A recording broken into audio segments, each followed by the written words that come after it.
Hello and welcome. It is Talking in Stations. I am Matterall here. Today by myself.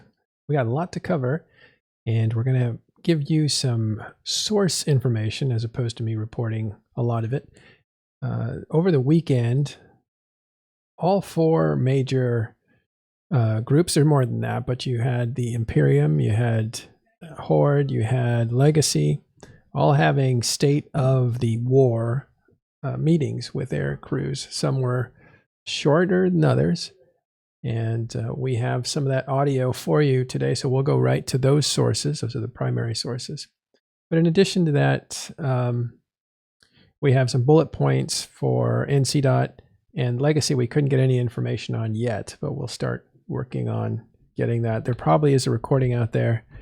I wasn't able to get to it yet, so we'll see. We'll listen to some of this for the first time together, and go over it. But it's going to be one of those where you hear from the leaders, the commanders of the war. We'll do that in just a second. First, we want to hit some quick news right here. The wormhole group that is most feared in EVE Online, Inner Hell, it's a Russian group, has broken up again. Their leader, now known as Adramelech, he has resigned due to real-life issues, and that is what happened last time as well. So they were up only this time for less than a few weeks, but Inner Hell is breaking up again. Now, for those that don't recognize Adramelech, he also went by Max Dell, as he was known in Quantum Explosion, when Inner Hell were actually Quantum Explosion.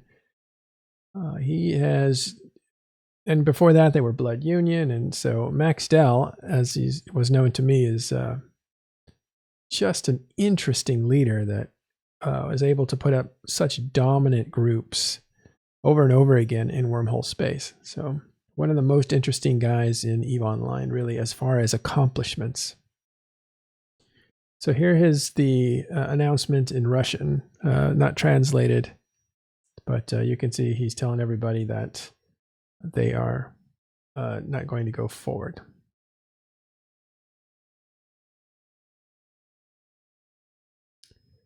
I don't know if you guys are fans of manga, but there is an effort now to create an EVE Online version of, or a manga version of EVE Online stories, I guess. This will probably take us to an example of this. This was made for Dust 514. And so the person that is putting this together is starting to look for an artist that will be able to do this. And this is coming at the same time as Japanese localization. So there may be a market for this sort of thing in its proper language. So we'll get more information, but EVE Manga, this is from the creator, we're going to be announcing a contest for EVE Online artists, time with the Japanese announcements. So that's what's going on there. Again, we'll get you a little more information on that. I don't know what manga is. I think it's comic book version of anime. I'm selling it way short. You know, it's basically comic books from a Japanese point of view or style, and it's very, very popular among certain people, even in the United States and in the Western parts of the world, but popular over there as well. Okay, so interestingly, the weekend was pretty tough on the Imperium. Although if you saw the shows, not a lot of that was talked about. It was more about Initiative taking on Brave on the Sunday shows, but also there just wasn't a big outlet for this information. But over the weekend, or since the 12th, since Friday, 3 Fortizars have gone down for the Imperium. And 5 faction Fortizars, which are 2 Prometheuses, a Dracus, a Horizon, and Marginis. That's practically one of each. Let's see if we can zero in on where those are. So this one went down, and these are mostly going to be period basis, which if you remember, period basis is south of Delve, and they're not really able, the Imperium's not really able to defend any of its former property in period basis effectively. So all this stuff is really just getting wrecked without a lot of fighting. But so period basis for these faction Fortizars, there is a Delve Fortizar. I believe there's 2 Delve Fortizars that have gone down, if I'm not mistaken. That's the second one that happened. Oh no, it's a period basis. These are all period. Here's the other faction Fortizar that was in Delve, and this Tatara also went down. So you have 3 Fortizars, normal Fortizars, 5 faction Fortizars, and a Tatara, which is a giant mining complex. So that went down. Also, we're looking at NOL, N-O-L, as a system in, let's get over to it, shall we? NOL is the center point of Delve. I believe is one of the original systems that had an actual NPC station put there by CCP. There's only like 80 or 100 of those, I think. And those are memorialized with plaques, I think, or at least they were going to be. And so if we look inside of Delve, this is one of those old ancient stations. It's a pivotal station. It's been very, very important over a long period of time. And it's right here in the middle. I'll highlight it for you by clicking on it and bringing it back up. And there is a keep star in that system, again, because it's very important. That keep star belonged to the owners of Delve, or the Sov holders, which were the Imperium. But if we look here under the Doom Clock, which is put together by Goon Swarm, so this is their internal. Oh, because I don't have access to it. Let that happen. Am I in the right place? Yeah, you know what? They shut this off from being public. I think that's what happened. So I should have taken a screenshot of it, but really there's only 3 days or so, maybe, yeah, 2 or 3 days for Null to mature into NC's, well, to hit the 30-day mark for NC's iHub, which means it's been there for like 28 days. It's almost to the point where it fully matures, so they can put a Sino Jammer in it. At that point, that system will see a keep star under threat by PAPI. And if you look here, the ADMs are set to 6, and the only way to get it to 6, the natural, is to get it to 5. But if you distinguish this system, or any system, as a capital system where you put your capital, you get 2 extra ADM points to begin with. So what's happening in this war is, as PAPI takes over an area, if there's a key system where they want to raise the ADMs really quickly, they say that's our capital system. And that's what NC. did to Null. So that's their capital system. And they're able to get the ADMs up to 6. And that means it'll be very difficult, very time consuming for the Imperium to take out that iHub. So it will be interesting to see if they make a play for it. They should, because if they don't, Sino Jammers are put in, you pretty much have a dead keep star in that system. Okay. So that's what's going on in the war as it is. But we should probably hear from the original sources, and that is NC. Leadership, Horde leadership, Legacy leadership, and of course Imperium leadership, on what's going on with them. Over the weekend, they had a talk with their groups to let them know what the status of the war was. And we'll hear some of that in just a second. First, we'll go through the bullet points. We don't have a recording of NC. But here's what they talked about in their meeting. This is Northern Coalition. First, focus on killing structures that hold caps. That would be obviously keep stars and Fortizars. Later, focusing on Helm's Deep, and that would be the system that the Imperium withdrew to. They will, let's see, we will do a World War I trench fight after we clear main Delve. We have the best effort per member group activity, which they have a pretty strong activity, it's true. They are offering 150% SRP ship replacement program for ratting ships in Delve for NCI hubs. And that basically means if you're not fighting, you should be out there killing NPCs and raising those ADMs. And if you get killed in the process, we'll pay for your ship and we'll give you 50% more. So that's high incentive to do that. Free Plex for guys that have been doing Black Ops stuff. So they're rewarding people who menace the area. Oh, and also hostile entosis. So yeah, so that's going in there and doing the work when there's not a big fleet fight. We will break 1DQ or Helm's Deep around Christmas or New Year's. There is no planned ahead ops. It will be flash forms. Interesting. Which means they're not going to telegraph when they actually are going to attack. NC claims Matani only does this stuff for in real life gains. I believe they're referring to INN and who knows, vacationing around the world kind of stuff. I don't know. That gets into the meta. It's a little out of bounds. Next meeting will be us discussing winning the war or losing the war. Not won yet. In other words, this is their last meeting before they start talking about the end game. Need to keep up with good numbers. Huff Huff, I think, is Herf Herf, which is basically chest pounding. The best FC team. And the structure grinds leave you when you need to burn yourself out. Oh, they're saying don't burn yourself out with structure grinds. And structure grinds are boring and laborious. And so they can really work on people's enthusiasm to fight a war. In big fights, stay, reship, and keep going. That is what's winning this war. In the game mechanics that will need us to keep doing the big fights. Okay, so what he's saying there, and this is where we end up losing our transcript, is the big fights are, because the mechanics are the way they are, the big fights are the things that win the war.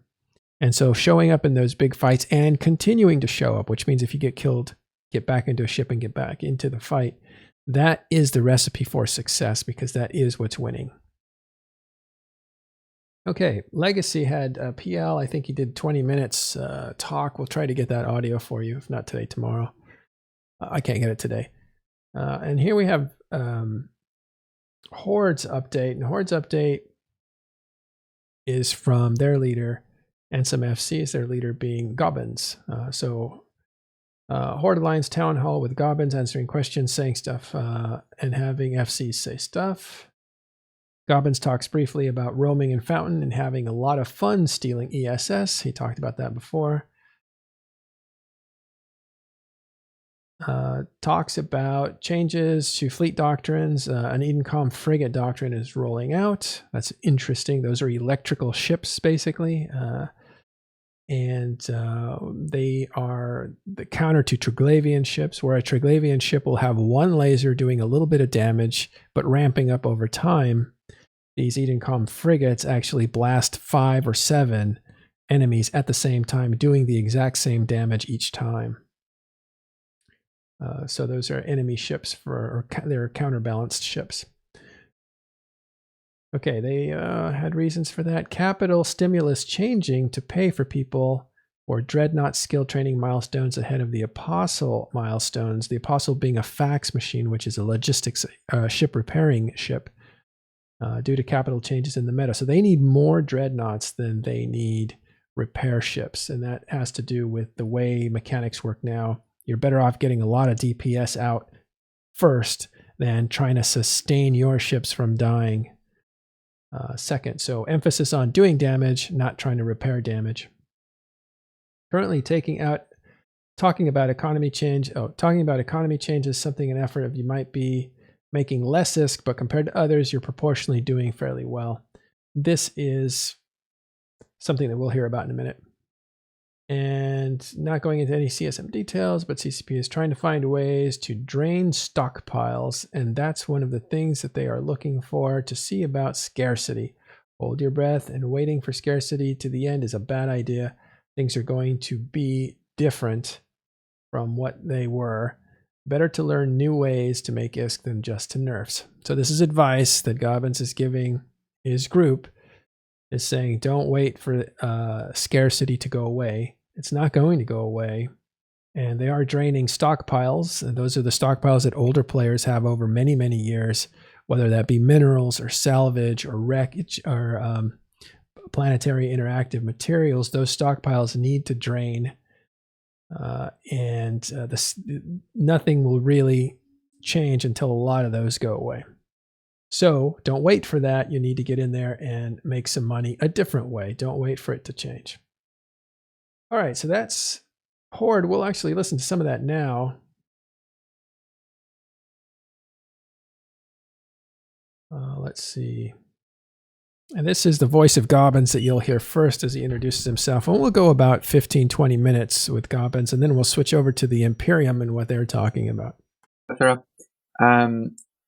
So I want to let the FCs talk about what they've done and the success we've had so far. So I won't spend too much time bragging about what accomplished, but essentially since the last town hall where we were in Aquarius still, we've managed to first get a foothold in NPC Delve to get a Keepstar anchored at great cost to the enemy, and then break the first IOPS in Delve, then flip a bunch of sub in Delve, we start burning industrial structure in Delve, and then move to a staging, which is now one jump from Rune staging.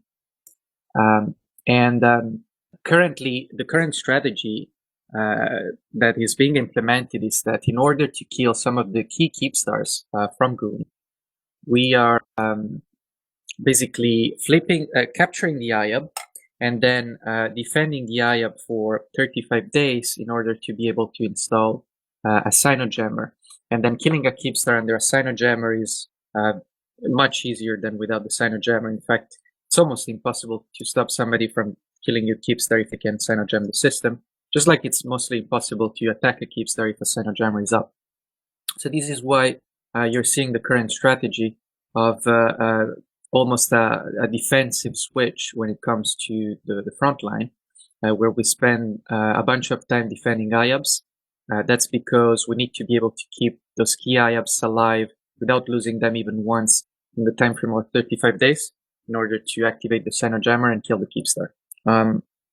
So far, we killed HIX that way. K, or was it KTAC6, would have also been one of the Keepstars that now can be Sinojammed and attacked, but it was killed or stolen. Forgot which one was which during this time anyway, so that's another Keepstar gone. I believe next week we have the Null Keepstar, which becomes Sinojammable and killable. The week after that, assuming we're defending the IOPS, we have all the Keepstars in the Delve Horde pocket to kill, which is for Keepstars. This tactic works in the sense that you will slowly get progress and you will slowly kill Keepstars. The main issue with this tactic, though, is one of asymmetry of pressure on the FCs, because you almost acquire a defensive stance, and then basically your FC needs to always be on the ball, can't afford to lose a single IOP contest or resets for 35 days, while the enemy can be more relaxed in that sense, can just try and win a few timers here and there in order to reset the progress. So essentially, I think the strategy is okay for the current IOPS that we have, but we're not going to do every single Keepstar in Delve in this strategy. I don't think that's very workable. And so what we looked at as far as the timeline is, essentially you have December, which is another 3 weeks, including the last week being essentially the holiday week. So the rest of December, we have these IOPS finishing their hatching to Sinojammable strat level. We're going to focus on that for the rest of the month. We'll be able to kill a bunch of Keepstars, and meanwhile we'll be able to clean up more of the infrastructure like Sotios and other juicy citadels that are currently that Goons kind of left behind or are unable to protect right now. And then from January, we will change our stance to to something that's focused away from defending IABs and more towards breaking the last of the goon defenses one way or another. And on this topic, I think that I know many people are interested in whether we can expect a Super Cup fight or not.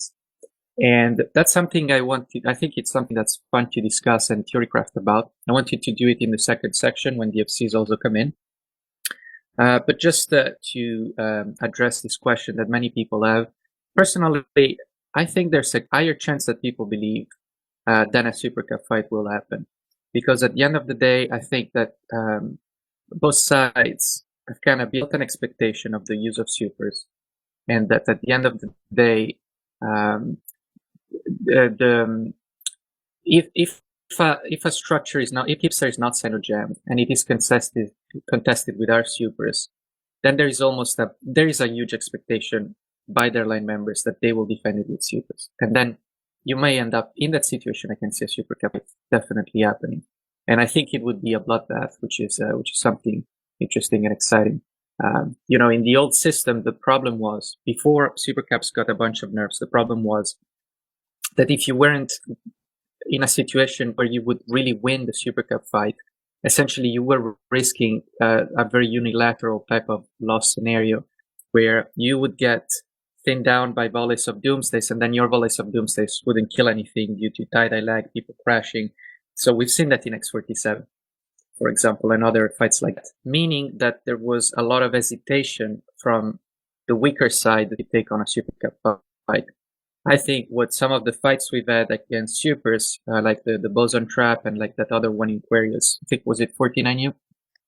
What those fights have shown is that even for due to how quickly supers die now and how ineffective fax reps are, even if you're on the losing side, it's still gonna kill a lot. So it's gonna be a path where even if you lose, you will inflict a lot of damage to the enemy, and that I think has a very positive effect on the chance that FCs will decide to fights. We'll pause here for a second because there's something that he's addressing, and there's a couple of things here. One is a lot of his members are saying, hey, is there going to be a big fight? And you can see their mindset is they want to be in that big fight. Where is it? Why isn't it materializing? We're talking about a cataclysmic scale of destruction where both sides go at it with everything they have. We've only seen that maybe when the Keepstars were arriving, but we saw it a lot in 2018 when you had really both sides fully committing to battles. And the second thing he says is like, well, normally that would never happen because nobody's going to enter a fight when they know they are going to lose. But because of the mechanics, both groups feel like they can damage the other person well enough to maybe get involved in that sort of a fight. And that's a very, very interesting proposition. In other words, if this were older times, there wouldn't be any big cataclysmic fight. But because both sides can take a little bit, I think they used to call it, you might have a picnic if you're fighting someone. You might have a picnic and destroy me, but I'm going to have my sandwich. And that is the way the situation is set up now. So there is a possibility of winning, or at least doing a certain amount of damage that makes getting into a big fight more possible now than it was before. And that's what he was just discussing. Yeah, but this is a very interesting topic to discuss. So I wanted to give it more space in the second half of the panel when the FCs also are talking. So before moving on to the next topic, let me see if there's some pressing questions here.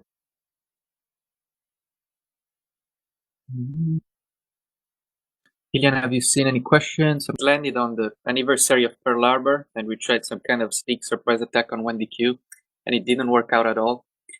But basically, I think what the FC saw was that was a chance, there was an opening that we had formed big, and the goons hadn't formed at all. I think we had formed for a Keepstar defense or something like that. And so they said, well, look, it's right here, but let's try to push and see if we can break the Cyno-jammers and kill the IAB.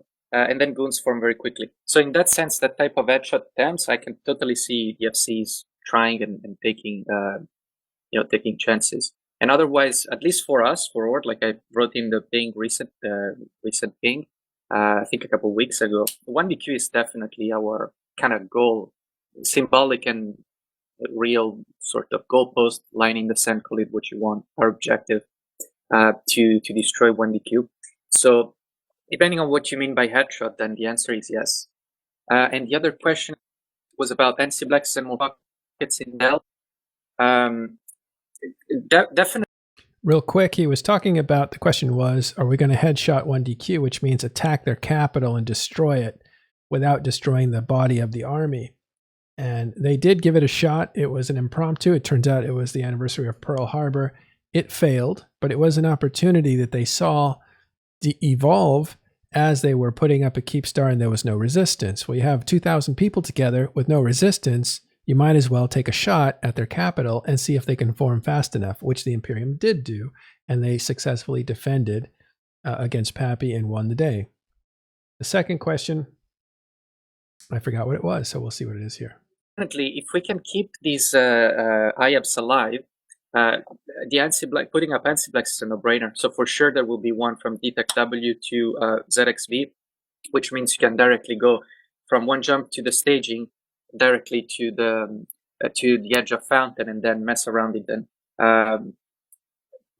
other pockets, if there's IABs there that survive that long, where others jump bridge can be installed, I'm sure they will.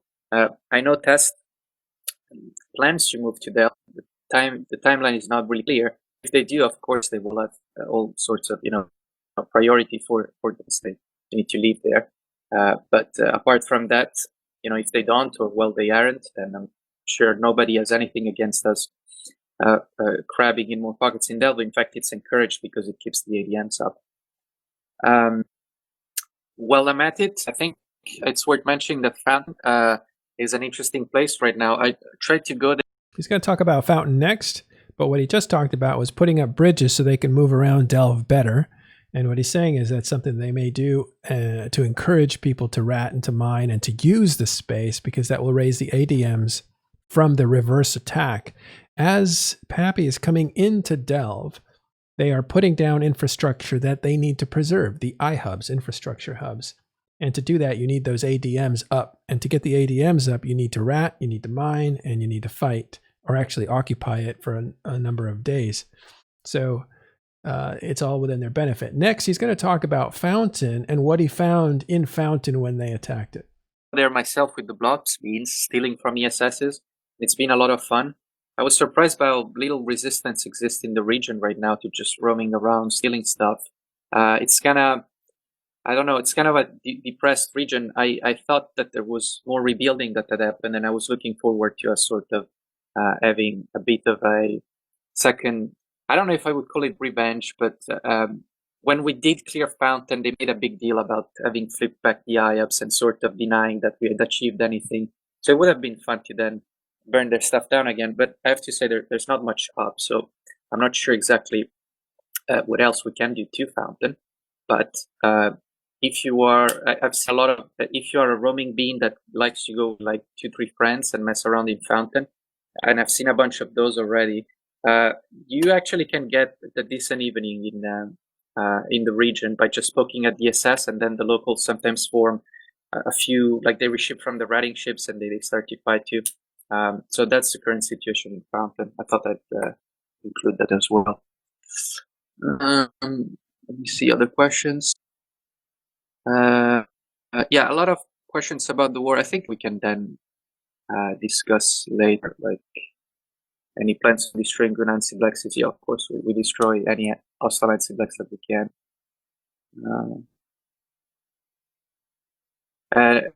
Natalia saying you got blob. I think that especially FXR is a bigger type of response, but I mean, I haven't seen any 100-man type of response fleets. That's what I'm talking about. I don't know what your experience was. It could depend on time zone as well. But yeah, I definitely encourage people to go mess around with Fountain. I think it's fun. I think it's a good opportunity for a bit of a change of pace. And once but that ZXB IAP can be anti-blacks, then the access is very easy. Okay, so next, the new doctrines. So this is something I'm excited about. One thing that we announced a couple weeks ago was the new Onyx Doctrine, and you already know about. Not really much new to say, much else to say about that. It's essentially a very simple plan, and it's you replace your Eagle fleet with an Onyx fleet.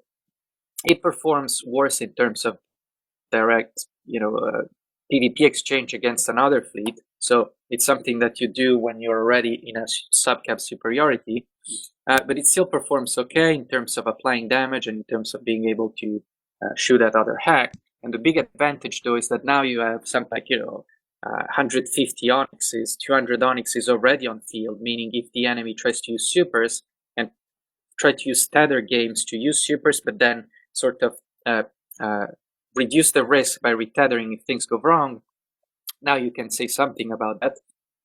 And I know people, when we look at this doctrine, said, oh, but they can always try to kill the onyxes. And that's true, but chewing 350 onyxes in tie-dye, it takes a while. And meanwhile, you're definitely going to bleed supers.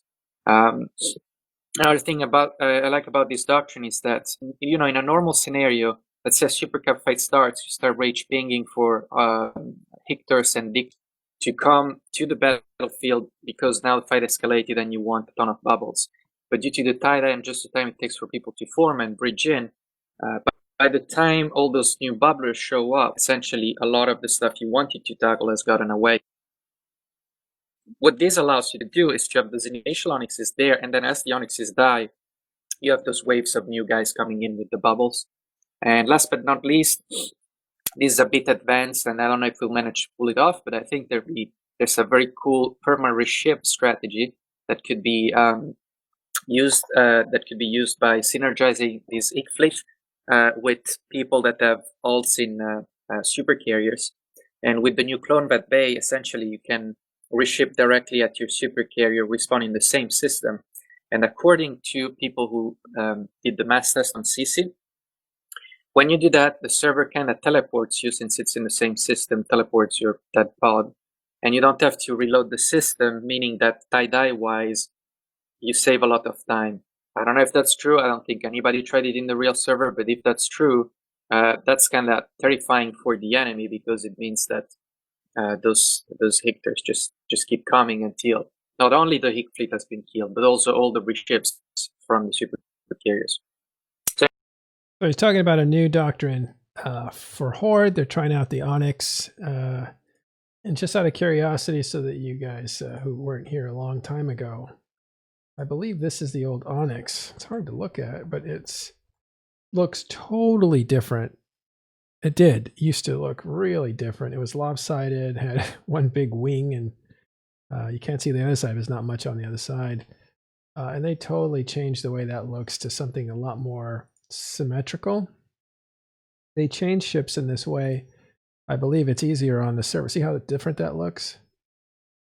This is actually easier on the server because it's only half a ship and then they just mirror it, and that's so symmetrical is easier on servers. That's what I come to understand about graphics. So when you have asymmetrical ships, you had to render both sides of it. But when they're symmetrical, you don't. I think Onyx is the same. Onyx is the interdictor version. It's a cruiser of is it Eagle? And so that's also the same body type as the Gila, because the Gila is a faction variant of this ship, basically. Okay, so he's talking about that and how it would be useful even against capitals. Yeah, Moa, Eagle, and Gila. Those are all related. Okay, oh, the Moa is the cruiser, yeah. And it does look better. It actually looks like a bird, as opposed to that weird looking thing that you saw earlier.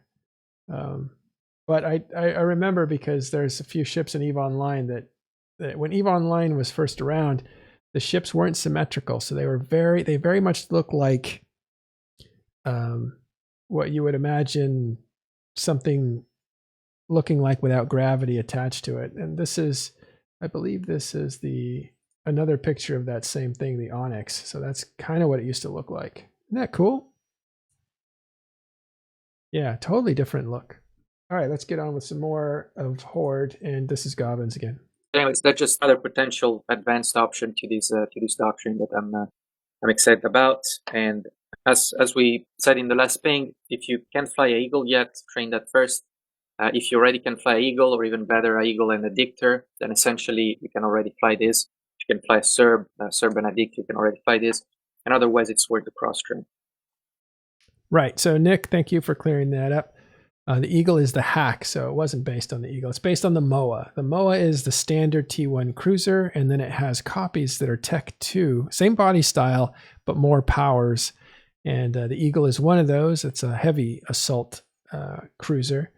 And the Onyx is the heavy interdictor, which is for capturing and trapping things. And then I believe that's what he was just referring to. Here's the order of the cruisers, Caldari cruiser, that you need to train based on the MOA. That's one doctrine. The other doctrine that I wanted to announce is we've been working for a while about implementing an Edencom doctrine, and we are now in a position to announce it. So I will make a post with the details and everything after this. But essentially, this is what you need to know. This doctrine requires a substantial investment in terms of ISK because the skill books are expensive, and because you need to train also a bunch of new skills that support skills for the gunnery. So the gun of this thing doesn't use the missile or gunnery support skills, but has its own important skills to train. So consider this not a new doctrine, but something for people that have already trained everything else. The Edencom doctrine, we analyzed the battleship, the cruiser, and the frigate, and one of the biggest reason for a choice was the cost, how to source these ships and the skill books, and also the application of the damage and range. And so of the three, essentially the battleship is untenable right now in terms of having enough, just being able to field enough, like replacing the ships. And then the frigate seems to be the best. And so we came up with a fit basically as a lot of speed, a lot of EHP, and as far as application and range, some really promising stats. The cruiser also looks interesting, but also is very hard to source and has problems applying to hacks. So in the hack meta, we think the frigate is one that works the best. Okay, he says something there is interesting. I just want to break this down for players who have less experience. In the hack meta, we find that the frigate works the best. So what is the hack meta, and what's he talking about there? Heavy assault cruisers are fast gunboats, and they're very heavily armored, so you can move them around. You can dictate distance to your enemy, and that's really good for basically dictating control of a fight. A good FC can move his fleet and dictate range. That FC is going to be more successful than somebody who can't do that. So that's the hack meta, and that is what is popular in EVE Online right now and has been for a while. It's come and gone. We've had different types of meta, like slower battleships or drone-based volleying off of drones, that kind of stuff. But right now we're in a basically a fast meta, and the frigate is best performance. It performs best in that kind of a meta, as opposed to a slower battleship, for instance, that's hard to source. Sourcing is a big problem when you base your doctrines, especially with a group as big as Horde, on ships that are hard to source. You run the risk of somebody jamming you up by buying everything on the markets, and then you don't have enough supply to meet your demand. So that's why the Imperium, very smartly, uses a lot of T1 or stuff they can build themselves, so they don't have to depend on loot drops for it or market trading for it. They can build it themselves off blueprints, and that's why you'll see a lot of their stuff is in that vein. They learned that lesson the hard way when they tried to do Tempest Navy issue, I think. And when they started doing those, because they had a lot of members, the market went crazy, bought it all up, and they ended up running out of those ships. So that's what he meant when he said the frigate performs best in the hack meta. Now, here's what's really important if you take anything away from this discussion of New Income Doctrine. This doctrine is extremely, that's what I'm looking for, extremely critical mass dependent. So basically, if you have less than 50 of these frigs, just switch to something else, switch to Munins or switch to a Jacked Overflow fleet or something. At 200 plus, it's where they really shine. 200 of this frig against the hack fleet will really start to just melt stuff, multiple ships at once. And when you're in the 80 to 120, let's say, ballpark of critical mass for these frigs, then you start to be okay. But you really want to be north of 100 people in the fleet. So I think it's going to be interesting it's going to be fun to try and make this doctrine work. I predict that it's going to suck ass for a few fleets at the beginning as we figure it out. But yeah, the key here is that we do need to have critical mass for these things, and that if we don't have critical mass, then so this is not good as an overflow fleet. It's one of those fleets where you want to form big, and then anytime you want to take them out and try them, and otherwise ship to something else. As far as I have here in my notes, yeah, the cost, what you will expect. So again, I'll make a post with all the details afterwards. All right, we'll forward this a little bit. He's still talking about this, but something interesting here is these things are going to suck at first, basically. They expect to lose a lot of these when they start out. And he says, don't use them if you have less than 50 for sure, and you basically want more than 100. Now, these things shoot seven people at the same time. I think friend or foe. So that's what's crazy about this. So they may end up frying themselves as they try to use these and point them in the right direction. But you can imagine that frigates, small and fast, hitting 7 opponents at the same time with the exact same amount of damage. And the more opponents you hit, the higher the damage. So these things can be devastating in the right circumstance. And we'll see if Horde can pilot these things well enough in the proper numbers to really make something of it. They're going to try it anyway. Yeah, it's one primary target, thanks, Nick, and it splits off into 5, giving you a total of 6, I believe. That sounds right to me. It was 6 or 7. I can look it up while we continue to talk. So I'm going to skip ahead because he's talking about new stuff that they're going to... Oh, thank you, Hateless. That they're going to try, but we want to get to some more strategic stuff they're going to talk about when the FCs talk. Let's see. So, in case you missed them inside the Alliance. Okay, so one note about the skill book. An important detail about this frig doctrine of Tech 2 guns, Tech 2 small Vorpon guns for this frig to work. So you need to have the small frig specialization skill, the small Vorpon gun specialization skill. And right now, that's the biggest bottleneck to this doctrine. So we have the books to sell, and on top of that one, which you need to buy from other players, you cannot buy it from your charter sheet. There's the normal Vortons, which are bought from the character sheet. So again, I'll make a post so that for people that are confused, but essentially there's the normal Vorton skill, let's call it Tech Vorton skills, which drop during an event. So if you have them from there, great, you save a bunch of money. Otherwise, you have to basically buy. I'm skipping up ahead. Oh, people were asking about the support ships. Yeah, support ships, they will include it in the post, but it's stuff that can keep up with the speed. These go 4K MS with links of the biggest strength of these frigs. They have about 20k HP and go 4k MS. That's pretty good for a frig that can hit at 50k and apply and bounce like these things do. But so yeah, the FC ship needs to keep up. So essentially, the bonus ship for this is a Bifrost with a couple nanos. And the Logi ship is a Salpo. I want to translate all this for you, but we'll never get through it. But I think a lot of you are very experienced and seasoned and know what all this short language is referring to. But again, they're still talking about ships and what they plan to use and how that is going to work. And I do like how informative this is for players.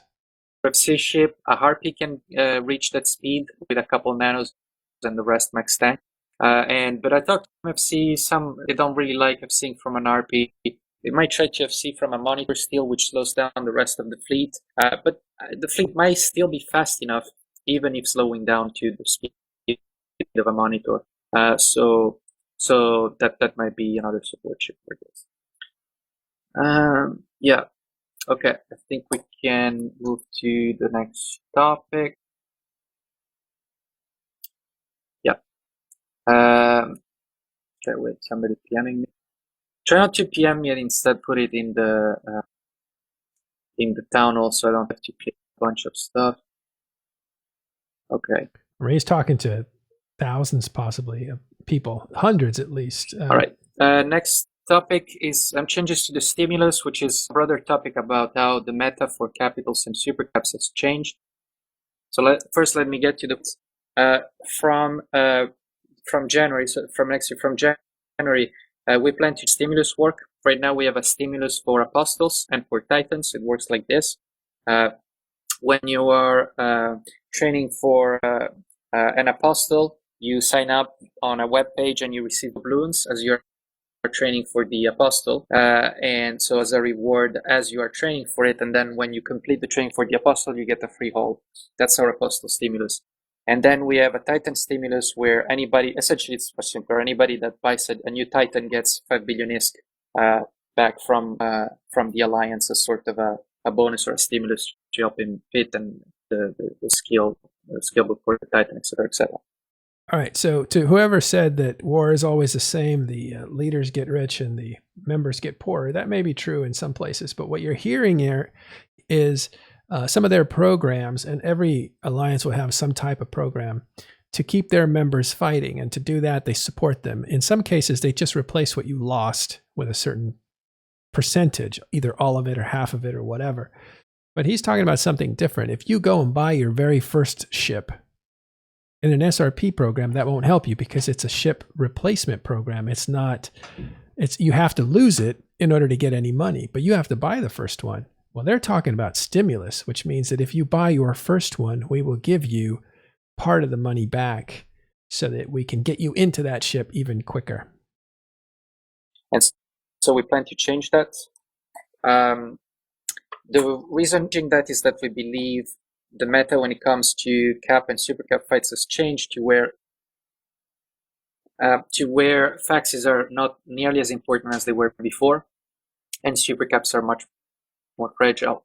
So we want to swap instead to a stimulus that's strongly focused on dreadnoughts, and in particular, we see a powerful opportunity in the meta to encourage multi-boxing of dreads. So what we want to do is replace the current apostle and titan stimulus, take those away, and instead we're going to put a dread stimulus where you get a stimulus for your dread, and you get an even bigger stimulus if you already have one dread, and you train a second dread. And the dread stimulus itself will work similarly to the current apostle stimulus, where you get a bunch of doubloons as you train the dread, and then a free all at the end. But when you already have one and you second one, the reward will be even bigger.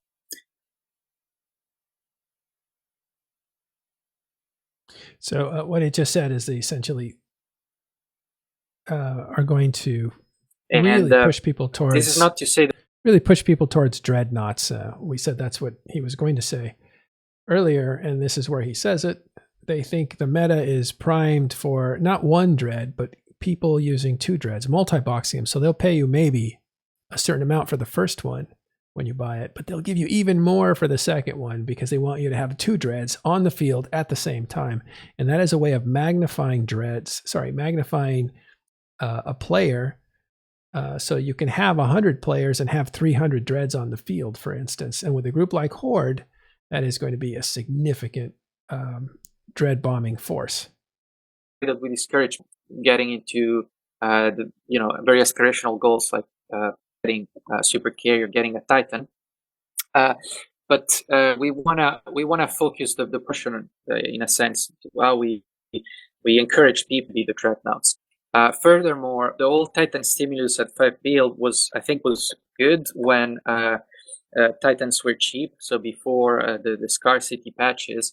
But now the Titans are much more expensive. The stimulus itself is kind of outdated and doesn't help as much. So if we wanted to encourage that still, we'd have to revise it completely. Also, from this war, I think one thing that pops out very clearly is that no longer a situation. I kind of mentioned this before, but it's no longer a situation where you just sit there with your super caps protected by an enormous number of faxes, and they're impossible to kill through the fax reps. And then the only thing that matters is doomsday volleys. I think that meta is dead, luckily, because it was a terrible meta. And what we saw from the few capital super cap skirmishes that we've had in Aquarius so far is that no matter how many faxes you have, stuff is gonna die, supers are gonna die, and then suddenly that puts dreads back in play with a very role.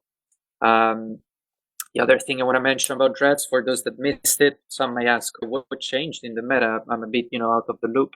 And to summarize, essentially, since those big fights happened many years ago, the fax rep no longer stacks without penalty. So there's a diminishing with faxes repping other ships. So eventually, one fax adds very little rep, and that kind of caps how much fax can keep alive, how much incoming damage they can neutralize. Second, the resists were nerfed overall in the whole game. So the resists from modules. So that means that the overall ability to receive reps, to multiply the reps that are being received, is significantly nerfed for all ships, but this is especially relevant for supers. Third, super CHP, so Titans and super carrier HP, has been greatly nerfed. That itself, reduced how much you have to shoot through to kill them. Fourth, the ability to apply to subcaps has been heavily nerfed. So back in those big fights, as long as you had enough Titans around, some could be off-fitted and some could just be fitted in a way to apply very well to subcaps. You could create a ball of death around your super cap fleet without having any capitals or support. That's also gone. And fifth, and importantly, the short damage Tech 2 ammo has also been boosted with extra DPS. So not only has the resist and the amount of reps received by the target gone down, but the ink damage from short-range dreadnoughts that have Tech 2 guns has gone up. So the result, I think, is what we saw so far, where whenever a bunch of dreads or whenever a bunch of Fibos start applying damage to supers, including Titans. When I say supers, I mean Titans and super carriers, by the way. So when I apply to supers, the supers melt. There was another thing I wanted to mention. Before we go on, just to wrap up, in the last few minutes, he's talked about why the meta has changed from what it used to be. So years ago, maybe 2 or more years ago, supers were, if you had more supers and enough fax repair ships, you could just keep those supers on and it became a doomsday war. And that meta is broken now because they did the changes that he listed, and now you can destroy super ships, super capitals, Titans, even if there are repair ships on there. So he explained why that actually is. The meta has totally changed now to something else. Mentioned that's related to this, but I think anyways, probably wasn't important. Some other small thing is, for example, how the super carriers damage has also been boosted now by the fact that they changed that fort tube to heavy fighter tube. So they're less effective against subcaps, but they really chew through capitals and supers really quickly. That's the other thing I want to mention about Tech 2 guns. I think I see some questions about Tech 2 fits. So we discussed this at the beginning. We thought, okay, let's replace the stimulus with a dread stimulus and then a second stimulus only for Tech 2 guns. And then we realized that's not effective. Why? Because the best stimulus for Tech 2 is to SRP 2 guns. The big problem isn't as much into Tech 2 guns. It's that big extra cost compared to just going with a Tech 1 fit and full insurance. And so that we actually already have enabled. When we SRP dreads, dread is Tech 2 fit. Not only we replace Tech 2 guns, we don't send ISK, we directly send the guns, so you don't even have to source them. So we have a stack of Tech 2 capital guns just ready for SRP for the people. And the other reason that this is much more effective is because when people trained a dread character, it's basically natural to eventually train Tech 2 guns. So, imagine you have a new character that you dedicate as your dread alt or capital alt. You start to train for a dread. Now you have the bare bones for dread. You have a calibration 5. What do you train next? Well, probably you start to max your gunnery skills on that character, and including level 5 level 5 capital gun, and then that way you can use tech 2 guns. So we think that people will naturally train tech 2 guns on their dreadalts eventually, as long as they know that they're not going to be punished by fitting tech 2 guns, right? By having same SRP as a tech 1 gun dread. So that's the rationale for that. The other question that was popping up was whether this will be race specific in terms of which dreads we want to promote. And the short question is that it's not race specific. The recent changes to the dreads have made the underdog dreads, so the Moros and the Phoenix, actually decent again. Nevertheless, we do encourage people to focus on Revelation and Naglfars. So if you're making a new character, basically check for the second one. All right, so he's talking about the dreads and dreads that you can multi-box. So maybe can get back to the beam as well and explain some of the impact that this has on players. And I think that also had a role in explaining to CCP why some players really rely on these lower attention risk-making methods. We're talking about the AFK. So this is to frame the situation as it is now, and why some of your fellow beings may be stressed about the economy. I want to address this essentially first by trying to give, cheer up or give some hope to the people that. All right, so he's going to start getting into matters not of war, but of he's trying to give some hope to people who felt like the AFK ratting nerf was harsh, and some of the harvesting nerfs are harsh, and so being a part of an empire isn't paying as well as it used to, et cetera, et cetera. So I think he's going to go on for a while about scarcity and why it's important and how it's going to continue, and that they need to evolve new ways of making money, like running abyssal space and doing these events and that sort of stuff. So we're going to actually stop here with Horde, and we're going to finish off by talking about the last empire, which is the Imperium update. And this was also recorded this was recorded on Saturday. And so you'll hear the Mittani start this one off, and he'll talk about, he'll congratulate Initiative on their victories. They're doing some stuff in legacy space, and they have made some progress. I'm not sure how big that progress is, but they did wipe out a couple of move ops from Fire, Coalition, and some groups that were back there. Then he'll talk about how important this point in the war is, that it's a pivotal point, which was surprising. I didn't quite understand why, except he says that Legacy's desire to move to Delve was announced, and now that has changed the war. It's pivoting on that one mistake they made. So let's actually give that a listen. We'll only go 15 minutes here, and then we'll wrap up. Or actually, maybe we'll do 20 minutes. Or as long as it takes, if you guys like hearing this stuff. Okay.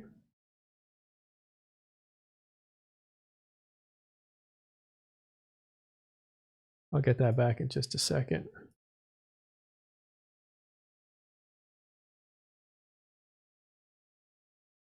All right, it'll jump in. If you guys like this stuff, let me know. Otherwise, if I'm boring you, let me know that as well. But this is what's called the Fireside Chat. They did an attack on 1DQ1. And they did an attack. Oh, I see. That's a sample if you roll over it. All right, boys and girls, we're going to do. I expected that we would, at some point this week, see an attack on 1DQ1 again. The last time that they did an attack on 1DQ1, it was sort of a ad hoc thing. Wasn't really telegraphed in any way. They just sort of up and did it. And it worked about as well as you would expect for something that the bad guys did in an impromptu way, which is we kicked their asses, kicked them out of 1DQ1, high fives all around. We are in a very interesting position here, where there are indications that the enemy is running out of steam, that they are turning on each other, that there is a degree of infighting, particularly within Legacy. And I want people to be on the same page about where we are and what the chessboard looks like before we get into any sort of details. I'm going to back up a little bit. There have been a lot of events this week, and people might not be aware of everything that has gone on. So the single most significant development has been the fact that the initiative, along with various other organizations, which shall remain nameless, but mainly the work this week from Init, out of fucking nowhere, has scythed into the enemy backfield and done a tremendous amount of damage already in catch. Essentially, Init, fully charged up, massive fleets have been torching jump bridges, snapped the head GP, IUB, catch in general is on fire. This has resulted in a degree of understandable, I wouldn't call it panic. I would actually call it more of a reasonable recognition of the danger of their situation from Brave Newbies. Brave Newbies has been one of the most involved parts of this war from a legacy perspective, and they had their staging system reinforced, so they sort of loudly headed home to defend their homeland. And what the response to that has been, as we're finding out from the legacy leadership, has been to continue to try to push legacy members to settle and colonize in Delve, Queris, and period basis, because goons are almost dead, the Imperium is almost over, and Pro God Legend has been telling people that we are on the cusp of giving up and going away, which is nonsense, of course. But if you are in Brave and you are seeing your shit get set on fire, their defenses are collapsing, and the response from the legacy leader. One thing I'll interrupt here is first of all, Matani has a very distinct style of talking. It's very colorful, and he's a great writer. One of the best Eve's produced. He has a way with words. So it's always exciting to listen to what he's saying. If you look on this map here, we're looking at Catch, and Brave is going to be in green here, and they don't look very much reinforced. Doesn't mean they're not worried, as he says, but the rest of Catch over here is, I believe this is the Watchers, or it's on the tip of my tongue. It's not the Watchers, it is the Watchmen. Yes, the Watchmen. My bad. I love that name too. They're getting a lot of stuff, look like reinforced here. You see in it all the way down this pipe, heading for head GP and those areas. So there's definitely a lot of stuff reinforced. Most of it is not Brave. I think a lot of it seems to be, who's Warp here with a 4? Warped Intentions, yeah. So the initiative's working with about 200 pilots, and that's more than anyone can put up to defend against. So everybody here is outnumbered if they fight one-on-one. But the other day we covered that the 200 or so initiative fighters had reinforced OSHT, we'll call it. It's OSHT or OTAC SHT. That's the staging where Init is. That's not actually in this area. It's right next to it in Curse, which is right here. We'll just take that bridge so you can see it. Now this is NPC space, so it's not conquered by anyone. But you can see this is where they're staging. Now in that same system is a test keep star. And that keep star was reinforced at least to the point of a shield. And which is easy. Anybody could do that at any time. What is important is what happened next. And that is after the shield is the armor timer. And that's a showdown. And Init came or didn't come, and Test put 600 people on the board. And at that point, or Legacy did, that showed that Test will defend key positions and outnumber Initiative, not allowing them to do anything. But as soon as those numbers disappear, Initiative can go around reinforcing smaller things. Yeah, they might have lost the fort, but when you have a keep star, you don't need the fort. So I imagine, I mean, that's my assumption, like that fort would have been extra. But that's a good point. If Test lost a fort there, they probably did. I didn't see that. Okay, let's go on with the congratulating of And that they did an attack on leadership is guys, goons are almost dead, and you should totally move into Delvin period basis. And Quirius is probably not going to be inspiring confidence amongst the brave line members. Because essentially they are starting to realize what's been true the entire time is that they're a bunch of fucking cannon fodder that Test has been using, and Pro God Legend really doesn't give a flying fuck about what happens to Brave. So that's interesting. So what he's doing there is psychological warfare, and that is to try to divide your enemy so that you can conquer them, because they're weak or separate. But when they all group up, it's more difficult. And so by basically speaking highly of one group and then badly of another group, it tries to create tension in that group. And so what he's saying is that Brave is in real trouble here, and Test doesn't care about Brave. And that, again, he's trying to create tension between those two groups that are actually unified. And that they did an so now, I don't know.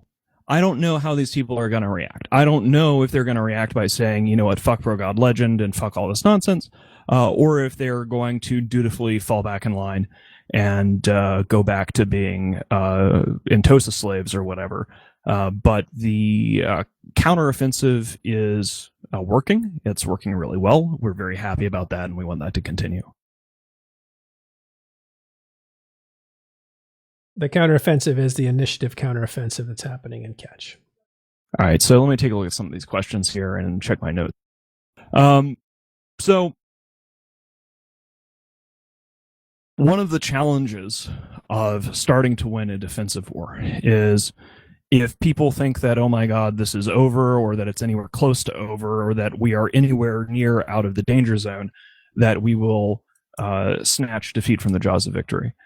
This is the longest, hottest, most intense war in a video game since the internet has existed, right? This thing has now, in terms of active campaigning, has outlasted the Great War in terms of number of people involved, in terms of the number of days of active form-ups. The Great War lasted 3 years, but usually we didn't go for more than like 3 months at a go. So the fact that we are still here, that we are still fighting, that we still have all of our shit, well, we don't have all of our shit, but you know what I mean. We're in 1DQ1. We have not been, swept out of the game. Everything is not on fire or whatever. It's pretty fucking awesome. We are headed into a scenario here where the enemy has Cyberpunk. The enemy has, we have Cyberpunk too, but we're more invested because we live here. The enemy has Cyberpunk coming up. The enemy has Legacy starting to be Legacy. I don't know whether they're going to turn on each other or otherwise get disorganized and wander off and do Legacy things. The situation is really quite good. However, the situation is only really quite good for us if we continue to do the work. Okay, so I'll pause right here. Again, this is the flip. He's saying there's a lot of things interfering with our enemy, and as long as we continue to show up in a big way, we're going to be okay. He cited a new video game, Cyberpunk, that people are going off to play that, and it doesn't really affect them because they're fighting for their lives, but it does affect their enemy, who are just kind of doing this without the desperation that they are. So now he'll go on and pivot and saying, this is important for our guys. We need to show up and do this stuff that we need to do. And they did an attack. As the enemy is starting to show signs of faltering, of flagging, the only thing for us to do is do more, is to dig in, is to work harder, is to go on more fleets, is to grit our teeth. I know, I mean, actually, our people are less tired than the bad guys because I've been seeing all the complaints there, and we're getting PvP constantly right next door, so we're doing pretty good. But this is, if there's gonna be a couple weeks where you burn the candle at both ends, you really dig deep, this is gonna be that period. Especially when the enemy is not hitting 1DQ1 or doing something like this, we have a lot of opportunities in the coming weeks because the enemy, we have deployment ops, we've got Legacy is doing like a move op tomorrow to do a jump clone deployment back to Catch to defend it, and it's just a jump clone deployment, and they're not going to take caps, but maybe they will, and they'll leave units or this. It's very hard to predict because it's very disorganized. But they are making moves. That is going to present a lot of opportunities for us, and the more people that we have turn up for fleets, the more opportunities that we will have to exploit the disarray of the foe. So yeah, we are definitely getting into the knife twisting phase, and I'm delighted that we finally got to that point. There is a lot of credit to go around for this. Initiative is out there and is making some really big baller plays. We have had a number of counteroffensives in this war. I mean, we started this war from day one with counteroffensives. I think this is probably like our 10th or 11th counteroffensive in one form or another. And this is also sort of part of how defensive wars work. Like I've said before, defensive wars, you lose them until you win. Counteroffensives fail until the enemy is so exhausted that suddenly you're burning down all their shit and they're in disarray. And so essentially, the work that we have collectively put into this thing, not only staying alive, staying together, but killing the bad guys, is really bearing fruit now. So what he's doing there is, again, this is a morale speech. So he's saying it may not look like we're making headway, but it always looks that way because of these circumstances, and that's what he listed out there. But in reality, you're doing great and we're going to win, is the subtext there. Not just for this particular counteroffensive, but all of the work that we have put into to outlast and burn out the bad guys. And it is really fucking gratifying to see that. There is not just light at the end of the tunnel, but the light at the end of the tunnel is growing brighter. But this is the part where if we just go, oh, hey, they're turning on each other and whatever, and we don't take it seriously, don't log on more, we will be in deep shit. So let's not do that. All right. So there are a bunch of details to go into on that. And I don't want to point and laugh at the bad guys too much because it smells too much like counting our chickens before. Okay, so he's putting a little mitigation on his comments, but you can even see by our chat, people get very animated when the Mittani starts to talk in his terms of tough guy, twisting the knife, how bad their enemies are, how good they are. And you can see even in our chat, tensions go up, people start getting mad at each other, trying to trigger each other. That wasn't happening when we were listening to Gobbins, right? Gobbins was kind of methodically explaining things, and our chat was just fine. Nobody was arguing with one another. But Mittani is a divisive figure in that sense, or divisive in that there are two sides to it. You agree with him or you disagree with him. Here you go. The eggs hatched, but let's talk about this. So one of the first things I want to talk about is the importance of headhunting. We have had great success with the bounty system. Goons love the bounty system. If somebody could relink the headhunting thread in Elysium, I would appreciate it. And one of the things I want people to realize is that as the enemy is watching their forces falter, they are much more likely to take desperate swings. It's possible that Legacy will be Legacy and continue on the path that they are right now. It is also possible that they will turn around and try to make some sort of like wild attack on 1DQ1 or on Helm's Deep in E3. So effective immediately, we are going to be doubling all of the bounties for 1DQ1 specifically. So if you catch an enemy Sino, you'll get a double bounty in 1DQ1. If you blow up enemy hackers in 1DQ1, you'll get a double bounty for that. I really want people to, dig deep here in the next couple weeks. Like, this is the time when it looks like there isn't necessarily an imminent attack, when it looks like the enemy is faltering. This is the time to just fucking grit your teeth and work twice as hard as before, because it's going to matter so much more, because this is the pivot point on the war where the enemy is hesitating, the enemy is faltering, the enemy is, I think that they genuinely fucked up by he's about to explain why this is a pivotal situation, but what he's been saying is really, really dig down, and especially in 1DQ, we'll pay you twice as much. If you kill somebody in 1DQ, we'll actually double it, which isn't very much. I don't think, I forget how much bounties are on people, and I think that's what he's referring to. But he's really saying in 1DQ, our capital, which I'll highlight now, that's an area where we really, really want you to fight and defend. So contrast that with Gobbins and NC is saying, NC especially, we're going to pay you 150% to just go and rat and raise those ADMs and bring up the defense rating of the systems that we've already conquered. In other words, dig in by ratting and mining and doing those things. And on the flip side of that, you have Mittani, whose group is being pushed out up into this area here. That's their stronghold. But here's their capital lit up down here. they've been pushed out, and their capital is really important to them. They have a lot of expensive structures in it that they did not take down. So they want to fight like hell to defend that one system specifically. And they'll also defend this back area back here. So those are the two things that are happening in this war right now. And here we're going to talk about, again, why Matani thinks that there's been a big mistake on the part of especially Test. This just happened. I think that they really fucked up by trying to push the legacy guys into colonizing where we live when we're still active, because the people that are dumb enough in legacy to actually come try to live in Quirius, to come try to live in Delve, are finding out the hard way that we're still here, we're still alive, and we're killing them. And then they're screaming home to mommy and going, oh my god, this is terrible. And they're realizing that they're getting used as a fucking meat shield. So it is kind of people of Risey, but at this point it's people of Brave. All right.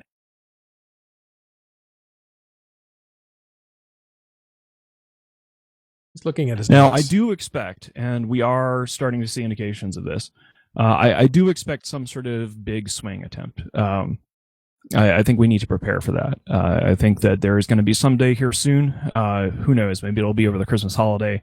But if there isn't some sort of big internal drama that results in things falling apart from the bad guys, when they realize that they're losing momentum and realize that their entire project is at risk, that does increase the chances of some sort of big, desperate swing at us increasing. So we need to have everyone on deck. We need to have everyone aware the next time that they try to come into 1Q1. It's just fucking get every fucking body. And I think that if we see them off a second time, that's GG. And I think if we just keep on keeping on, it'll be GG. But this war is ours to lose. If we don't turn up, if we fuck it up, we will lose. But right now, things are looking pretty good as long as you guys keep kicking ass and keep turning up like you have been. I think he said we will lose. This is interesting. I think he realized he says that. I think he goes back to kind of correct it. And again, instead of talking about losing, I think he goes back to talk about how they're winning. Let's see. I think it's here. All right. So here's what we got. One of the things that's been happening recently is we have been adjusting our jump bridges a lot. And I would I would encourage you to update your GTS, make sure that you are checking that regularly. We're not always going to be announcing when we change jump bridges because that would be dumb. So make sure that you are updating GTS. GTS stands for like Goon Transit System or something. I don't know, but it's basically a listing of where their bridges are, and those will be changing because they're moving bridges around, but they're not going to announce that publicly. Another thing, we are sort of revamping our command structure when it comes to defending small citadels. In the way that this sort of massive battle space has progressed, we want to basically use the Goonfleet Expeditionary Force, the Jeff system, to allow skirmish commanders to take out smaller groups of people to defend this citadel or that citadel. So let me see what I've got here. If you are interested in that as a skirmish commander, you can join the SIG for Jeff, and Apple Bear has a link there for that. If you are a skirmish commander already and are at the sort of level where you would like to be able to ping for yourself to take 30 guys to defend citadels, that is for you.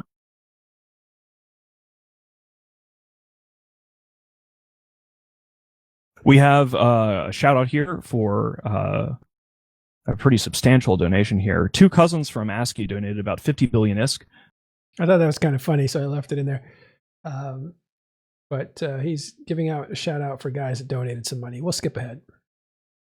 Finance has a whole system. Kazner, are you here to explain this? Or are we... Yeah, sorry. We're going to rename something. I don't know what yet.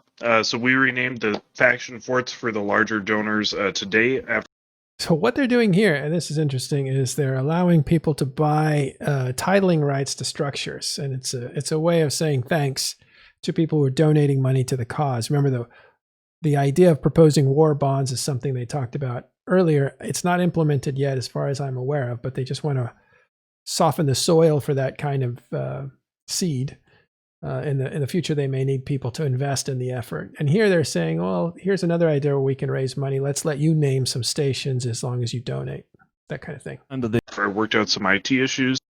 So we're going to figure out something else on the 1DQ grid. We have a couple people that are in that situation that weren't at, we had pegged it at 100 billion for one of those forts, but I think that we're just going to rename some other stuff there to credit those people also. But we have memorials up for Adenthar and Lux Libertas, as well as for ICE, who supplied a ton of minerals and stuff that have already been turned into capital components. So yay. Or battleships, I forget. But yeah, so that's pretty much it. Sweet. All right.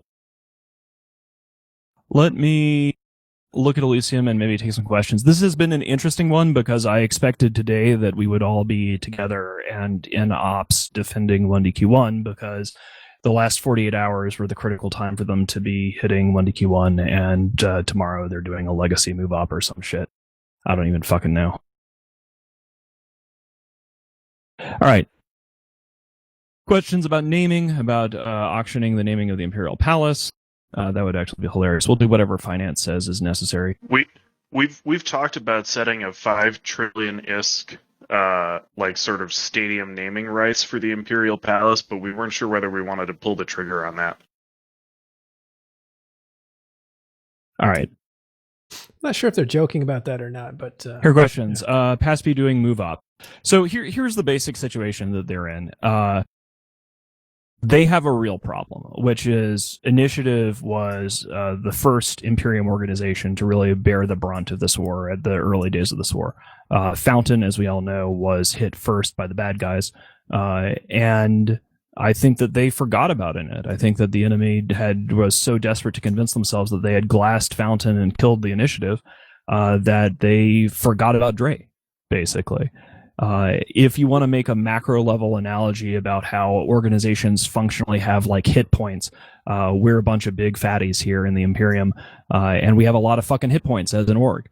And essentially what happened here is that Init has charged back up fully, and is just scything through the backfield of Test, to the point that, not of Test, of Brave, but Brave is the sort of open nerve that we're stabbing here.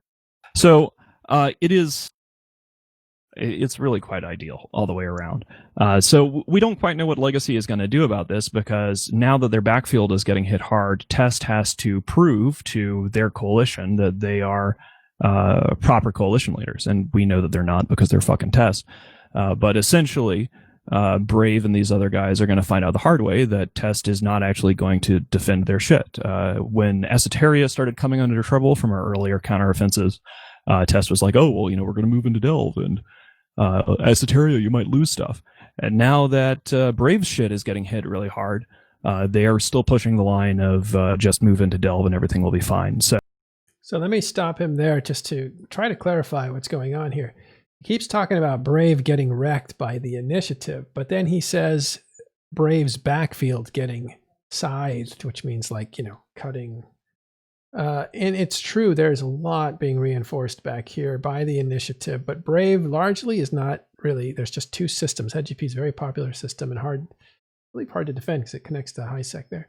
But you also have VTAC G here, VTAC 3, sorry. So those are the only two systems. So when he talks about the scything and the wrecking that Initiative's doing, it looks like it's in their backfield, which is basically meaning their neighbors. And remember, none of these neighbors are able to resist a 200-man fleet at all, even with the help of Test. I don't know, possibly not.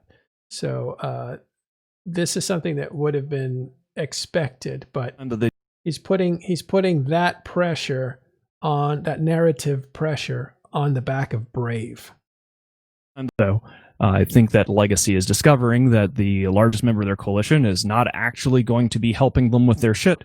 And he's talking about Test not helping Brave, who's not helping this other group over here. And that they did sort of continuing forward in a desperate attack on us. So we'll see where it goes. Do we have any word of an actual retreat of Legacy? No, the enemy is not going to talk about how they're retreating. They're always going to be attacking in the other direction. And in this case, that's a pretty funny question, because it basically says like we're defeating our enemy. This is where it's hard, right? Like if you look at this war on the face of it and take the labels off, the Imperium is slowly being crushed into their territory. And there is some damage being done. So far, it's a lot of reinforcing. In a few areas in Legacy space, Bastion did a pretty good job early on, and now Initiative's doing a good job over here, it looks like. We haven't seen the results of it yet, because you can see all the iHubs still belong to the people who live there, with few exceptions. But he's got a hard narrative to push. So somebody asked him the question, like, well, is Legacy actually retreating?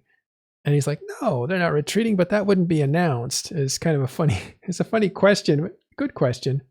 But it's something that there's no good answer for him, because Legacy is obviously not retreating. Obviously, Legacy, who owns this space, is in Delve. That's where Brave is, fighting in Delve. That's where all these guys are. They're all fighting in Delve.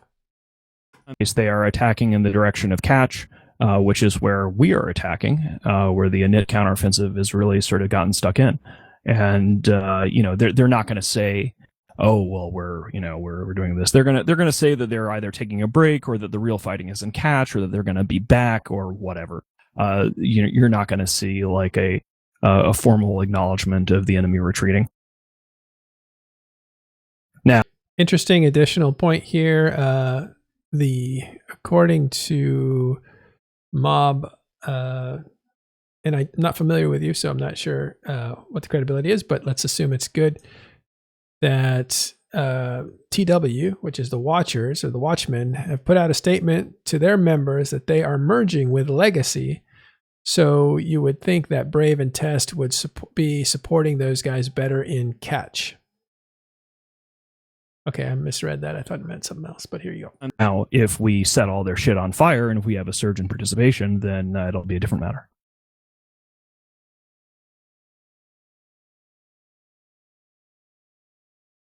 Did Villy quit playing Eve? Haven't seen him since Shadowlands dropped. I don't know. I would assume no.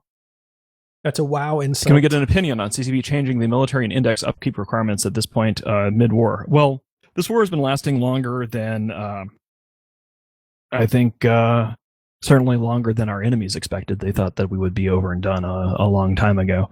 It's not realistic to expect CCP to not change the video game for half a year or more. We have been, if you count the time that we deployed Jeff, functionally speaking, Goonswarm has been at war since like May, mid-May maybe. We deployed Jeff maybe a little bit earlier than that, and then we figured out that the bad guys were planning this whole thing. It's true that Goonswarm was actually fighting in Placid area, I believe, or Pure Blind. They were fighting a combination of people, mostly Snuff, and I think there was some NC.PL in there. So they've been fighting since May, and then the NIP was dissolved, and they came back to... They were not doing that well, actually, up there, which was surprising. It was one of the actual signals that it was the right time to attack Imperium, according to Villy. So Villy announced the dissolving of the non-invasion pact, and that's when a few weeks later the war started on July 4th or 5th. And we went into war prep mode long before July 5th. So we have been at this for a very, very long time, and so I'm not shocked or rioting in Jita about the fact that CCP is changing the game while we're doing this thing. How would a win here compared to the win in the Great War? I think it would be... That's a good question. I think that this is something that people really need to think about, is that this is, at this point now, bigger than the Great War by a large amount. In terms of the amount of man hours invested on all sides, about the amount of time that has been invested in order to do this. We think of things in terms of legacy and in terms of PanFam, and like Horde's doing all the work on the PanFam side, and Test is a fucking joke on the legacy side. But we haven't stepped back in a while and said, remember, we are fighting the rest of fucking EVE Online at once. Basically, everybody who is anybody in nullsec that is not on our side is trying to kill us.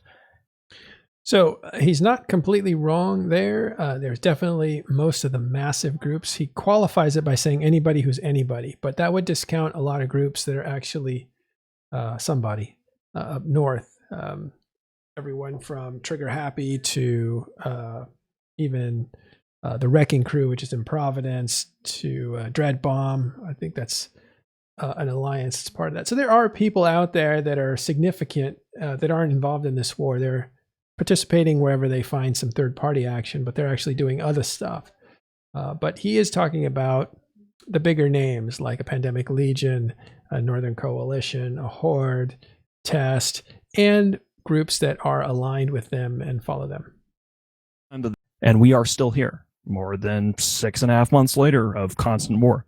The enemy is faltering.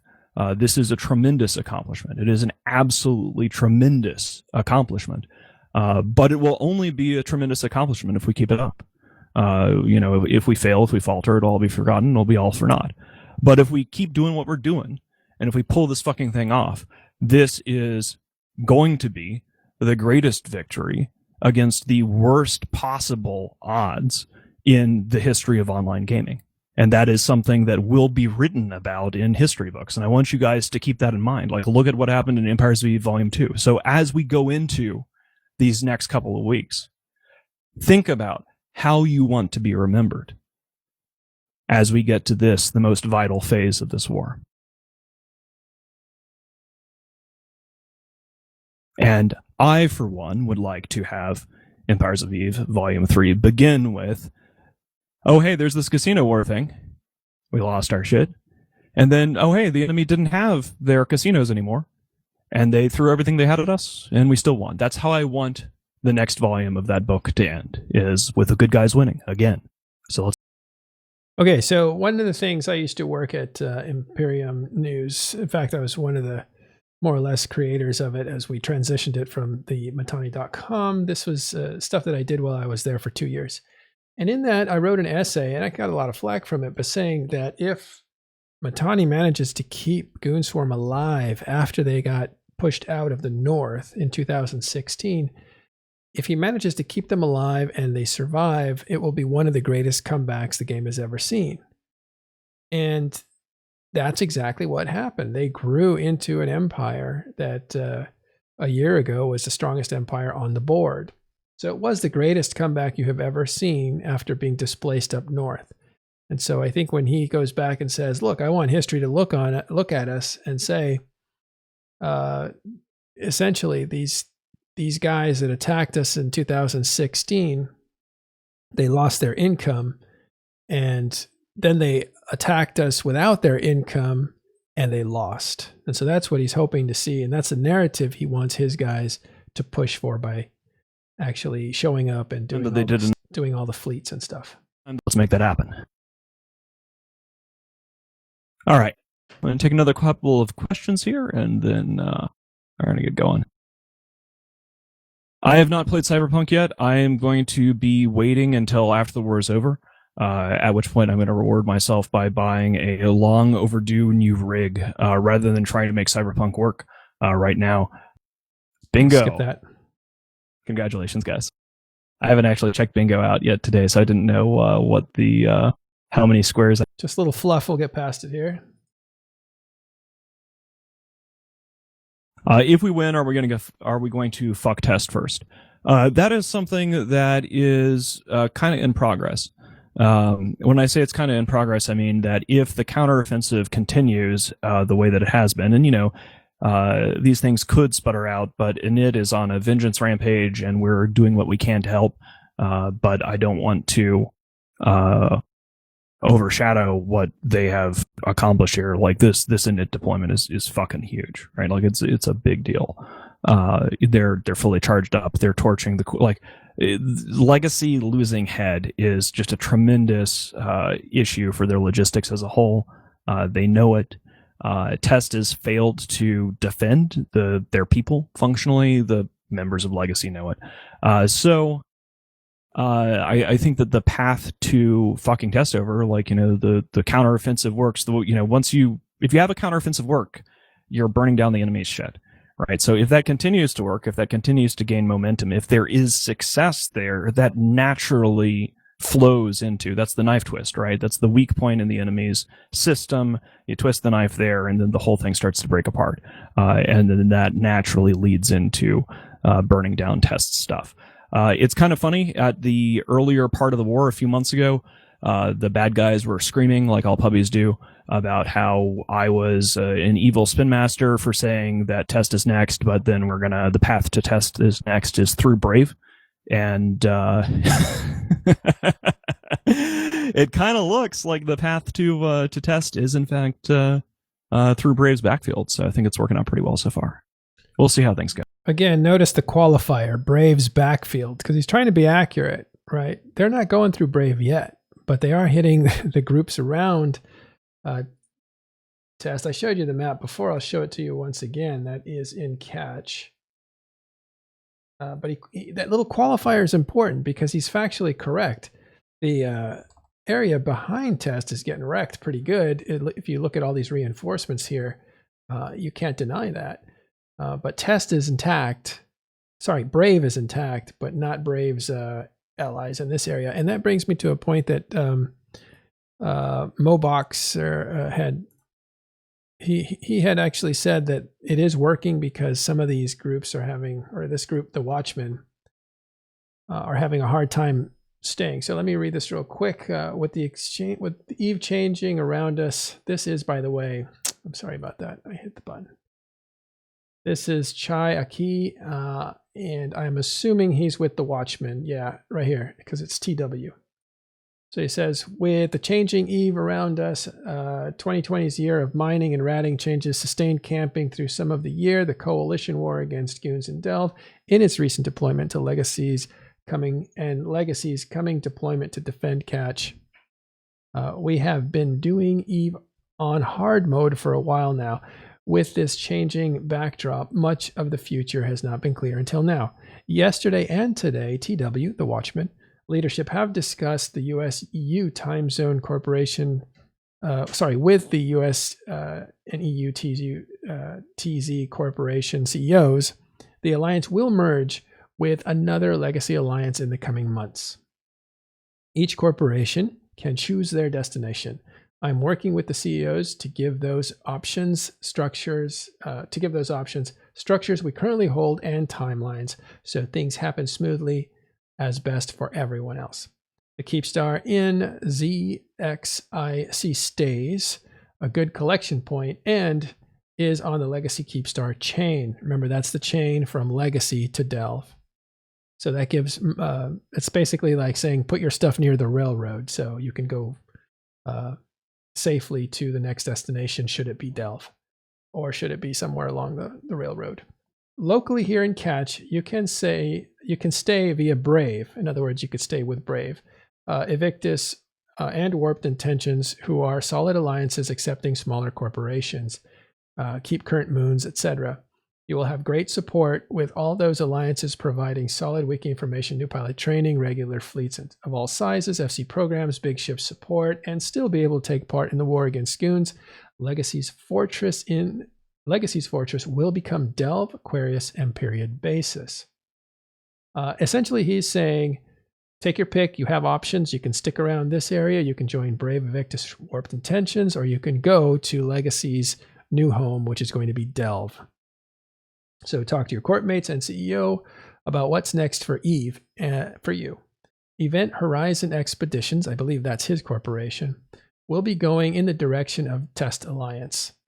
If you want to go that way and your corp is too small, or then you can join. Let's read that again. Is too small on your own to join, the CEOs get in touch. In other words, you can merge into us. We're going into Test. The larger we are, the better opportunities we'll have for everyone. So that's what he's asking for. It has been a good road as the Watchman, by the way. I think one of the best names in Eve, the Watchman. Sad to see that go. And I wish everyone the best as we explore new paths in Eve. I'm available on Discord at any stage. Reach out and have a chat if you wish. So yes, you were right. Mobox, they are folding into They're giving options to stay local, but stay with other groups. But they are going to move, and this is the Watchmen, are going to form a corporation to move to test because they want to be part of, probably because they're getting battered and they don't want to deal with it, or they want to get more involved with the war. They certainly can't stay where they're at now because that place is getting reinforced pretty good by the initiative, and they might be able to retake it if Legacy wants to. But because Test said we're moving to Delve, the expectation is that they will have a lot less protection in this area, so it may not be worth staying in this area unless you stay with Brave that is sticking to this area. So, okay, so that's what's going on there. And they did it together. We need to make sure that everybody is here and doing things.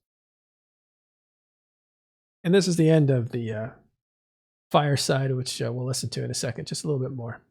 I mean, I think that the way that we handle the Brave thing is not to be like, ha ha ha, Brave, you suck, but more like pointing out that they have essentially been like, again, the messaging is very important on this, guys. And, you know, there's a few different ways that you could spin this or whatever.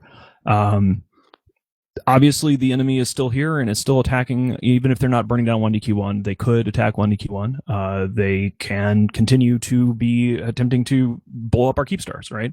And that's bad. Like, we can still take a lot of damage while winning the war, and we want to minimize that. So we want to make it easy for the enemy to leave, right?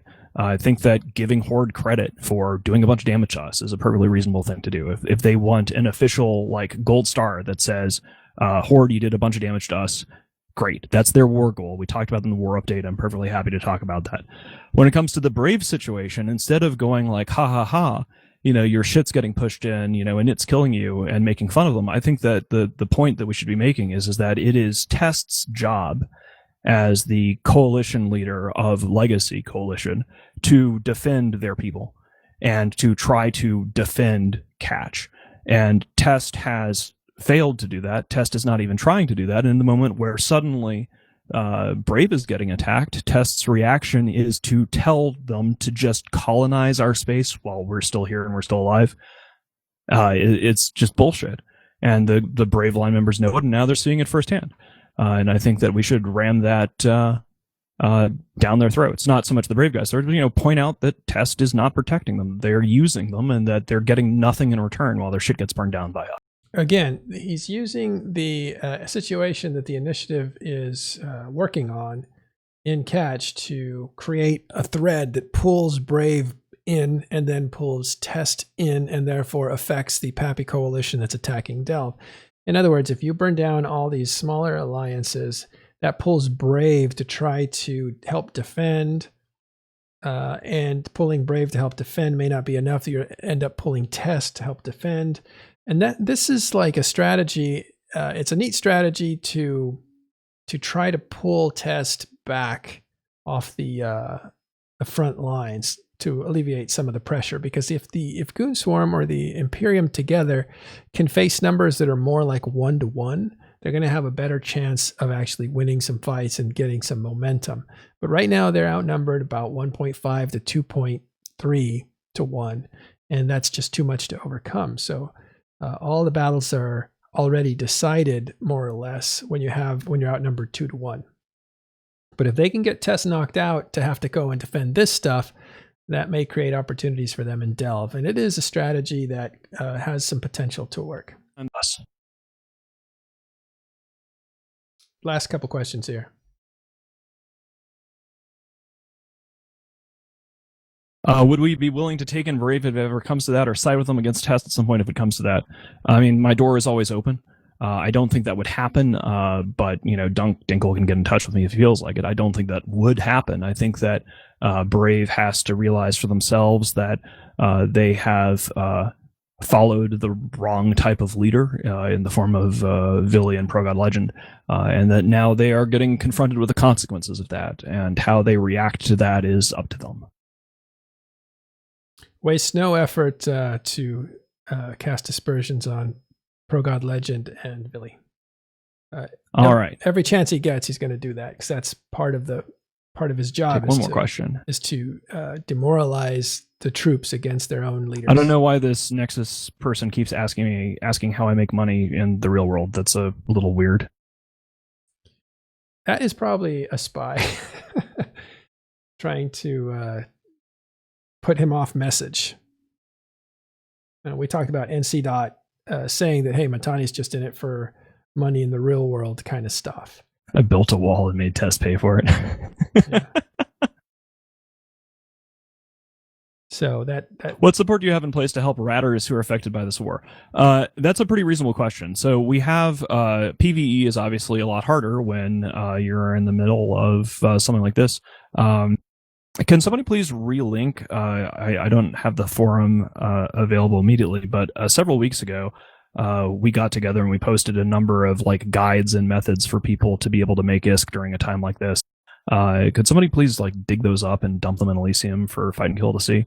Because we did actually write a bunch of different ways to do this and keep things going. Yeah, those threads should be stickied in home ec.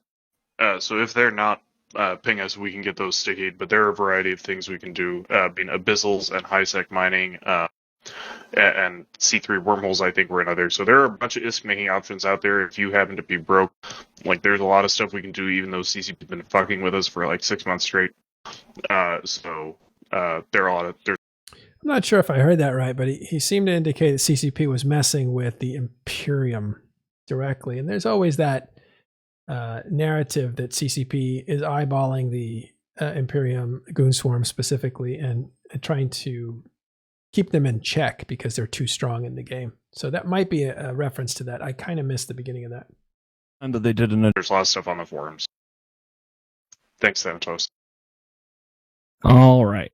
Yeah, I'm glad you asked that question. So one of the things about Firesides is if one person asks a question, unless it's like an obviously like weird one, so a question about like that, I just sort of assume that there's probably 50 to 100 other people that are wondering the same thing and just haven't asked it. So, being able to make ISK to sustain yourself during a period like this is a concern for alliances and it's a concern for individuals. And we're not going to shit on you for saying, hey, how do we do this? And, hopefully we're doing our jobs as alliance leadership by saying, hey, like we're trying to, hear guides and, best possible effort to meet people halfway.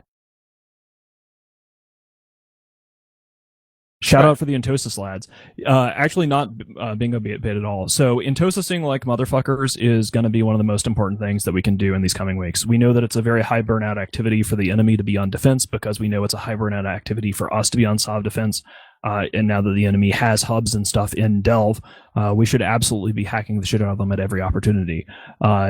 Joining GSFOE or just figuring out how to be an independent and functional hacker, I would push joining GSFOE. Ban and his crew have been doing great work there. And I think that there's going to be a lot of value, especially as the enemy is pivoting to try to defend, catch, and brave. There are going to be a lot of opportunities in these next couple of weeks to hack the planet, as it were. So yeah.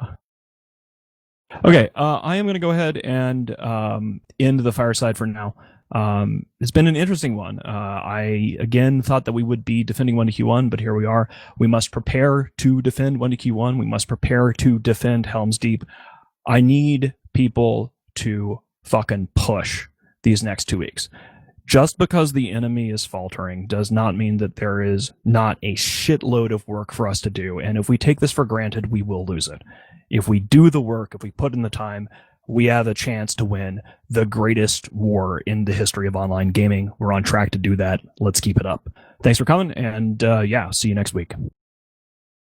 And there it is. That's the end of the... All right, boys and girls, we're going to get started here in a So, couple minutes. I'm going to go...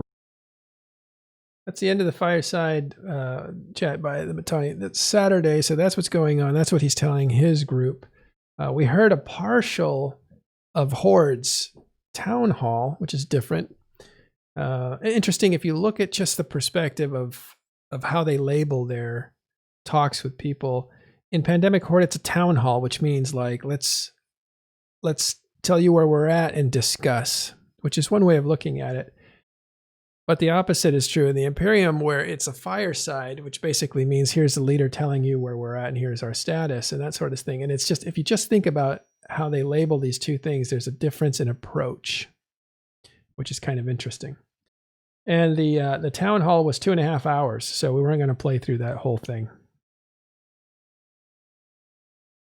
Yeah, listen, if people are toxic, I'll start deleting people, but everybody chill out. All right, well, that brings us to the end of the program today. Anyway, if I think that this is popular last time and hope it was popular this time. Try to hear from the leaders themselves and then break down what they're saying and try to interpret it and give it context so you can understand it. Is what we try to do here in general. It's good to see Kenneth Feld out there. That is a very smart man. Listen to him. If you ever ask him a question, he'll give you the right answer.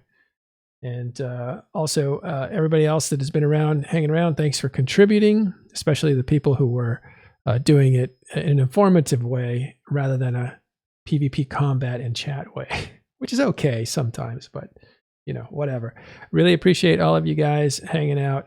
I'm going to go ahead and send you to somebody else now, and we will see you again tomorrow. Thanks very much.